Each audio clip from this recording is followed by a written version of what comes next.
Hey guys, I want to talk to you briefly today about the New World Order agenda, which is being propelled by the Luciferians and the secret societies.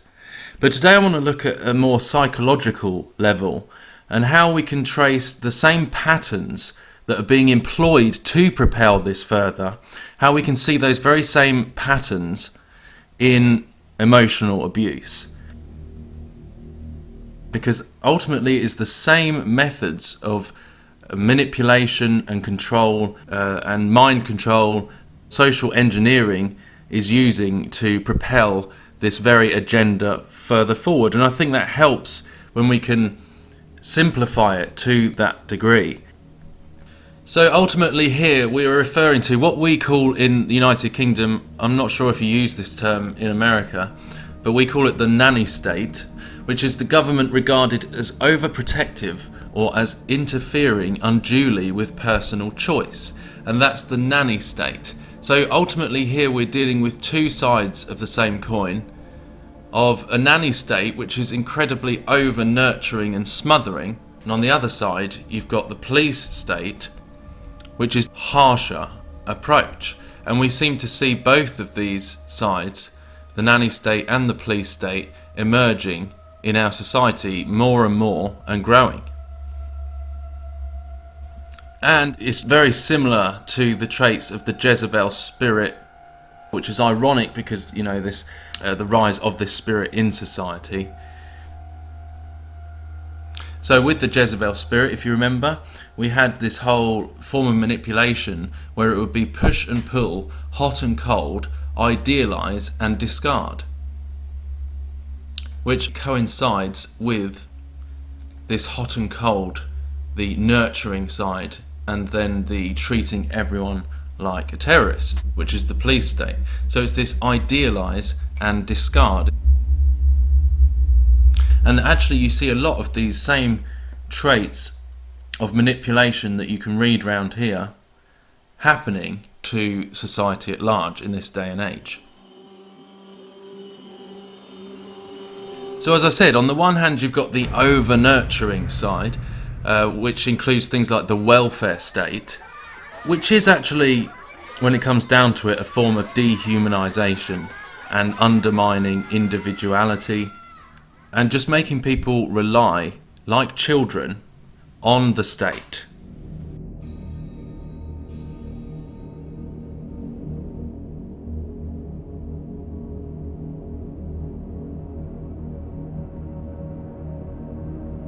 And on the other hand, you've got the state as the police state, which is incredibly intrusive on people's boundaries. Just like this picture here, you can see the aggression of it. And as these boundaries begin to be threatened, you see an uprising, a revolution beginning to stir. So this intrusion causes this rebellion. It's action-reaction. Their action causes the reaction of a revolution. Completely staged, by the way, because the social engineers, they would understand these principles that if they do one thing, if they do this action of the police state, then it will cause a reaction, which is a organised, staged revolution. Because they're pushing it, on the other hand, with the controlled truth movement. So this action-reaction, according to Newton's third law, for every action force there is an equal in size and opposite in direction reaction force. Forces always come in pairs, known as action-reaction force pairs. So you see how this social engineering is ultimately working, a cause and effect. These are the very basic principles of engineering that they're following. And it is how this order out of chaos is being manufactured. And as I said, it's exactly the same to simplify it into just a personal relationship between a person of authority and child situation. Emotional abuse can be simplified onto a very personal and local level. And it's exactly the same traits that if this happens in a child's life, then the chances are when they grow up, that child is going to defend those boundaries that were just trashed as they were dehumanized and threatened and intruded on when they were much younger. And it can come out in many ways. It can come out in physical and emotional violence, abuse to others, or it can even cause them to turn to escapism through drugs and drink, which you can see in society as the state, as the powers that be do this on the children growing up in this day and age, as the social engineers do this. You can see that form of rebellion through escapism is becoming more popular. They provide the escapism.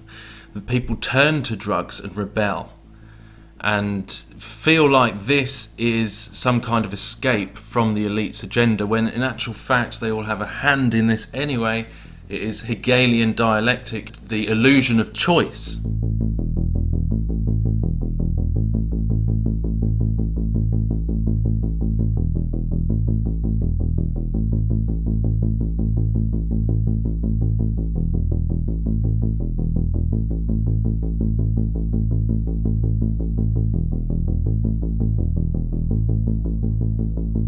So then another form of emotional abuse, again with this undermining and creating insecurity, depersonifying, dehumanizing. What is another way that this agenda is being pushed through this culture? It's a term called infantilization. Now, what is infantilization? To treat or condescend to as if still a young child. To reduce to an infantile state or condition, it creates a crisis that infantilizes them, causes grown men to squabble like kids about trivial things. Infantilization is a term referring to the treatment of one who is not a biological child as if though he or she is a child. Studies have shown that an individual, when infantilized, is overwhelmingly likely to feel disrespected. Such individuals may report a sense of transgression akin to dehumanization. And you can see here how it's talking about there's an overlap between the terms infantilization and patronization, being patronized. Infantilization may also refer to a process when a child is being treated in a manner appropriate only for younger children. Gradually, over time, turning grown adults into children as a form of undermining, dehumanization, depersonifying, in order to gain more control over their minds, to brainwash them as part of this society as a whole. I mean, do you notice in society people becoming more child-minded, more infantile, emotionally as well? You know, what people watch on television, what people enjoy, how you used to see adults and how they used to behave and act towards each other. And now people as a whole becoming more and more infantilized. Manning up how the rise of women has turned men into boys. The rise of this feminine spirit in society. The nanny state. And how this infantilization is being pushed in the modern culture of Hollywood. Look, I mean, this is completely disrespectful to a mature adult. These pop stars pushing this childish behaviour. And this is the ultimate goal here. This is Mars, and is actually a representation of the Antichrist and this system that is rising, this wolf.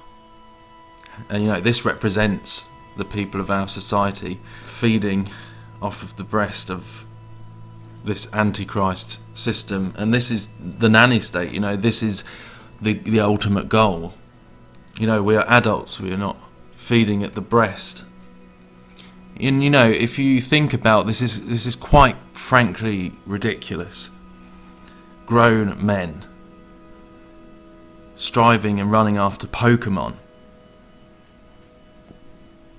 go back 60, 70 years and see what becoming a man was actually about, and becoming a woman was actually about, and that process of real maturity and putting away childish things. And you just see, this is not normal. Even when I was growing up, this would be a picture of an 8-year-old. This is not normal behaviour. This is infantilization. This is a form of emotional manipulation and brainwashing. MK Ultra. Grown men running after virtual pocket monsters. Is this normal behaviour? Or is this a serious form of undermining and manipulation that these people are falling for? Mind control. Grown adults. I've seen a video of about 2,000 grown adults running through a city, screaming at the top of their lungs because they had 1 minute to catch a Pokemon. Dragon Z or something. I don't know what it was called. This is the infantilization of society, right before our eyes. Leading people, all of these raves as well, you really think about these raves, this escapism from this oppressive regime. And at these places, you notice that a lot of them are all about fairy tales and stories, and like the sort of thing that you would read to a 4 or 5-year-old before they go to bed.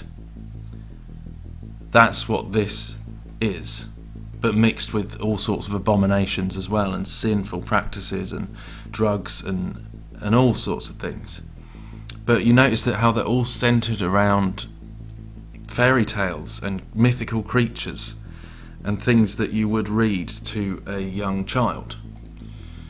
Spread your love to the world. Tomorrowland. This is the land of tomorrow. This is the land of make-believe, where this spirit of imaginative delusion is starting to take over as something that people are seriously considering.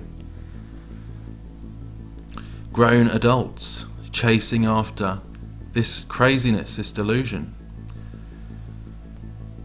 2 Timothy chapter 4 verse 4, and they will turn away their ears from the truth and shall be turned unto fables. That we henceforth be no more children, tossed to and fro and carried about with every wind of doctrine, by the sleight of men and cunning craftiness, whereby they lie in wait to deceive. Brothers, I could not address you as spiritual, but as worldly, as infants in Christ. So you notice today it's all about feelings. Don't say that to me. It doesn't make me feel good. I'm so offended if you say that to me. And how people are really easily emotionally triggered in this day. And it's this part of this false love, and the rise of this feminine spirit, which is not about enduring sound doctrine, but about running away with your feelings into this false love. And so this is what it's ending up as. This is society right here, the people and the nanny state nurturing this baby, creating more and more of this reliance on this, just like going back to being a child, society as a whole. And then think about this for a second. What happens when you take this child away from its nanny? So, if this is what's going to happen, and I'm not saying we can predict the future, but if they do, if the will of God allows them to do some of the things that they hope to do with this order out of chaos, bringing chaos in, what happens when this child is taken away from its nanny? It is going to scream It is not going to be able to defend itself. It is not going to know what on earth to do, and ultimately it's going to be to the detriment of that child in one way or another. You can only imagine. So then put that in place of society, imagine what happens if this system does collapse, which is what many people in the truth movement are calling for. But that is the very agenda of the chaos. That is the very agenda to nurture people, make people completely emotionally unstable, make them unable to fend for themselves because of the increase in this overbearing, smothering nanny state. And then you take the nanny away. You see what's going to happen if that were the case. And of course, all of this is according to the Bible. We need to read the book of Revelation, we need to read the Bible and see what God has told us, forewarned us, for the real truth, for sound doctrine. Get away from this airy-fairy, false love, this mollycoddling and false nurturing by this emotionally abusive paradigm to society at large on a big scale, infantilizing grown adults for more control over people's minds, more easy to manipulate and direct in the way that they want society to go. It's a downward spiral. So we have to put away the things of this world and the patterns of this world and turn to God and rely on Him and His word and His truth, which we find in the Bible, and rely on the sound foundation that is Jesus, and go forward in our faith, relying on Him, always being respectful. Revolution is their plan. That's what they want to spark. That is not the way forward. But we just hold fast to the truth. And whatever comes our way, if there is a backlash against us because we believe in the Messiah, then we have to stand firm in our faith. We do not compromise our faith. This is the rise of the whore of Babylon, the Jezebel spirit that is usurping illegitimate authority in this culture and is causing all sorts of problems, even within the church. God has created an order of things in the church, in relationships, in marriage, in society, which is right and it works. And this heresy, this absolute abomination, this absolute delusion, illusion, is all coming from the rise of this Antichrist spirit. So let's hold fast to the truth, guys. God bless you.